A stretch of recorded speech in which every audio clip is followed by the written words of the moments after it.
Alors c'est quoi cette éducation positive? On entend ça depuis des années, depuis une dizaine d'années, éducation positive, éducation bienveillante, pédagogie positive, etc. Alors le concept de discipline positive vient d'une américaine qui était pédopsie, je crois, qui s'appelle Jen Nielsen, qui a sorti un livre dans les années 70 qui s'appelle La discipline positive, où elle expose en fait plein de situations et propose une résolution des conflits avec nos enfants de façon positive. Ça veut dire quoi? Ça veut dire qu'au lieu d'être dans la répression, dans la punition, les menaces, etc., on va être dans une approche bienveillante, une approche positive, c'est-à-dire, comment vous expliquer? À l'affirmatif. Au lieu de dire à un enfant de tout ce qui ne va pas chez lui, on va plutôt être dans les encouragements de ce qui va chez lui. Donc voilà, c'est comme ça que ça a été démocratisé. Ensuite, on a eu en France notamment des pédopsies comme Isabelle Filiosa qui ont beaucoup parlé des émotions des enfants.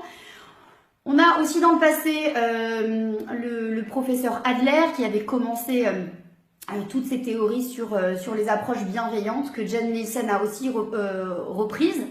On a Chaim Ginott qui était aussi dans toute cette démarche, encore une fois, d'encouragement de l'enfant, d'arrêter d'être toujours sur tout ce qui ne va pas, de critiquer, de casser même l'enfant, mais plutôt partir de toutes ses forces et d'essayer de les remonter, de lui montrer en fait comment avoir confiance en lui, comment nous-mêmes avoir confiance en notre enfant. Donc c'est comme ça que c'est venu et c'est vrai que ça s'est démocratisé ces dernières années. Moi personnellement je trouve que c'est super.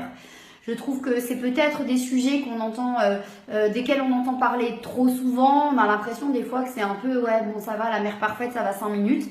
Mais en réalité moi je trouve ça bien qu'on ait donné à l'enfant cette place. Cette place unique, cette place qu'on lui ait reconnu une place en fait dans la famille par rapport aux années 50 on va dire où l'enfant il était vraiment mis de côté, c'était pas un objet mais bon presque, hein, on faisait un petit peu ce qu'on voulait de lui.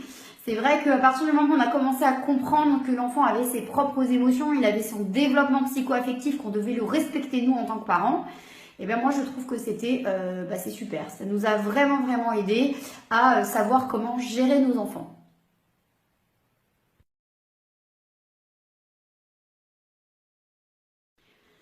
Pour ma part, j'ai un peu l'impression que l'éducation positive, c'est du développement personnel, des techniques de développement personnel adaptées à l'enfant. Personnellement, moi j'utilise des techniques de développement personnel depuis longtemps, certaines que j'ai créées moi-même, que je vous transmets aussi à travers cet accompagnement, et d'autres que j'ai vues à droite à gauche. Hein. On ne manque pas de coach aujourd'hui et de techniques de coaching pour apprendre à appréhender nos pensées, notre mental. Et c'est vrai que cette éducation positive, je pense que c'est aussi pour ça que ça m'a autant touchée. Je pense que c'est un petit peu une façon d'aider nos enfants à se connaître, à savoir comment gérer leurs émotions, savoir comment gérer leur mental. Voilà, tout ce qui est donner confiance à son enfant, c'est vraiment la gestion de son mental. Hein. C'est une façon, ça va être une façon pour eux d'appréhender leur personnalité toute leur vie. Donc voilà, moi j'ai vraiment cette impression. Aujourd'hui, on voit qu'il y a plein de supports qui existent, les cahiers des gratitudes, le cahier de la confiance en soi pour les enfants. Bon, je trouve que c'est bien, c'est un peu des gadgets, mais en tout cas, voilà, c'est vraiment du développement personnel adapté à l'enfant. Alors pourquoi c'est intéressant? Parce que ça veut dire que vous, si vous êtes habitué à tester des techniques de développement personnel, vous pouvez les adapter à votre enfant. Je vais vous donner un exemple. Je vous avais donné, ou je vous redonne, la technique de la mind map des besoins, qui est vraiment un outil que j'ai créé moi-même, où je vous encourageais à écrire vos besoins au milieu, au centre d'une feuille à l'horizontale, et en arborescence d'écrire les besoins que vous ressentez en ce moment, et d'écrire en dessous les actions qui pourront vous aider à accomplir ces objectifs-là. Pourquoi ne pas proposer à l'enfant de faire cet exercice tout seul? Dis-moi de quoi tu as besoin aujourd'hui. Voilà, un enfant à partir de 6-7 ans, on peut très bien être le scripteur, lui écrire à sa place et l'aider à poser sa pensée. Et vous allez voir, quand vous avez un enfant, je sais pas, qui est trop stressé en ce moment par le rythme scolaire, par, je sais pas, le changement de température, donc des fois les enfants sont plus fragiles, etc. Et ben le fait de savoir comment poser leurs pensées, de comprendre, ils vont apprendre à comprendre des choses sur eux. Donc voilà, donc quand vous avez des techniques de développement personnel, comme même la méditation, la visualisation, on peut tout à fait les adapter à nos enfants.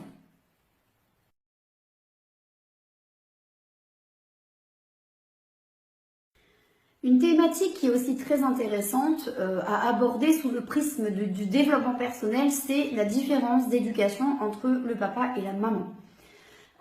Souvent, c'est une source de conflit dans le couple. Les parents ne s'entendent pas, le papa il est trop autoritaire, la maman elle est trop laxiste ou l'inverse. Et pourquoi ce serait trop en fait? C'est trop parce qu'on considère que l'autre ne détient pas la vérité, que nous la détenons. Donc on pense que l'autre fait mal. Mais en fait, au lieu de se dire que c'est trop, si on arrivait à voir qu'il y a du bon dans chacun, dans chacune des approches de l'éducation, eh bien, je pense qu'on arriverait à gérer les choses différemment. Ça veut dire quoi? Ça veut dire que moi, je pense que dans le couple, on a une complémentarité qui est à exploiter. Il y en a un qui est du matin, l'autre du soir, il y en a un qui est plus introverti, l'autre plus extraverti. Ce sont des forces en réalité, parce que quand on a deux personnes extraverties, bah, c'est pas évident de gérer ça au quotidien. Quand on a deux personnes qui sont très tournées sur elles-mêmes, c'est pas évident de gérer ça au quotidien. Donc c'est vrai que les différences, quand elles sont un peu extrêmes, opposées, on a l'impression qu'elles sont dures à gérer aussi. Mais en fait, elles sont complémentaires. Et du coup, quand on a des points de vue différents dans l'éducation, en réalité, c'est bien aussi. C'est bien que la maman, par exemple, elle soit un peu plus... je donne un exemple, hein, ça dépend de votre couple et peut-être que vous n'êtes pas du tout comme ça. Si la maman, par exemple, elle cède un peu tout, voilà, un peu, allez, c'est bon, gna, et le papa, il est plutôt, ah bah non, gna. Donc, sur le coup, c'est sûr que quand on est dans les extrêmes, c'est très compliqué. Par contre, on peut décider de se dire, ok, toi t'es comme ça, moi je suis comme ça. Les deux ont du bon et du moins bon. On va essayer tous les deux de tempérer les choses, mais de garder notre personnalité, de garder notre perspective. Moi je suis désolée, j'ai besoin de fixer des limites aux enfants, donc c'est comme ça. Bah, moi je suis désolée, mais j'ai pas envie de brimer les enfants tout le temps, donc c'est comme ça. Ok, on va prendre un peu de toi, un peu de moi, on va essayer de se temporiser, on va trouver un compromis. Et le compromis c'est extraordinaire. C'est extraordinaire dans l'éducation des enfants, c'est extraordinaire dans le couple, c'est extraordinaire dans tout ce qu'on fait. Ça veut dire, moi, je vais baisser mes exigences. Toi, tu vas baisser tes exigences, mais on va quand même garder un minimum d'exigences chacun différemment. On va les mettre ensemble pour le bien de notre enfant. Le but n'est pas de créer non plus un rapport de force entre parents et parents, mais le but est de se dire, ok, je mets mon ego de côté, je n'ai pas la vérité. Tu mets ton ego de côté, tu n'as pas la vérité. On a chacun une partie d'une vérité qui est importante pour nous, on va la mettre ensemble et on va trouver un accord. Moi, je veux pas qu'il aille à la fête. Toi, tu veux qu'il aille à la fête. Ok, on va trouver un compromis. Est-ce que le compromis, ce sera, il va à la fête de son copain, mais il va pas rester très longtemps? Est-ce que ce sera, écoute, moi je trouve qu'en ce moment, il est trop fatigué, il va pas aller à la fête, mais la prochaine, c'est sûr qu'il ira? Est-ce que ça va être en contrepartie, il ira pas à la fête, mais on va lui offrir une autre sortie?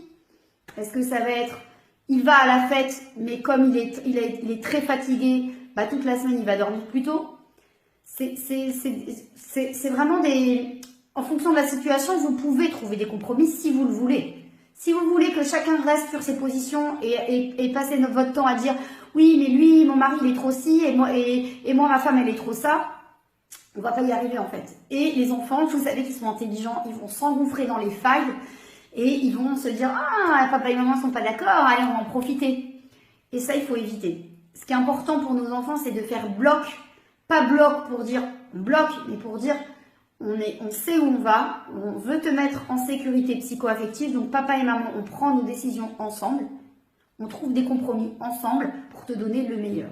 Et c'est pour moi en ça que l'éducation positive va nous aider.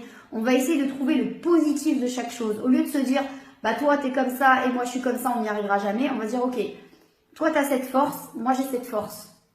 Donc viens, on va mettre nos forces ensemble pour l'intérêt de notre enfant, pour l'intérêt de notre famille.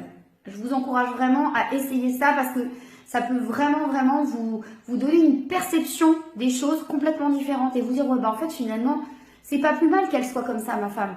C'est pas plus mal que mon mari soit comme ça. Parce que si on était tous les deux pareils, bah, ce serait aussi compliqué. En fonction de votre situation, essayez toujours de voir le positif. Et vous allez voir que vous allez démêler des situations qui vous paraissent impossibles à résoudre.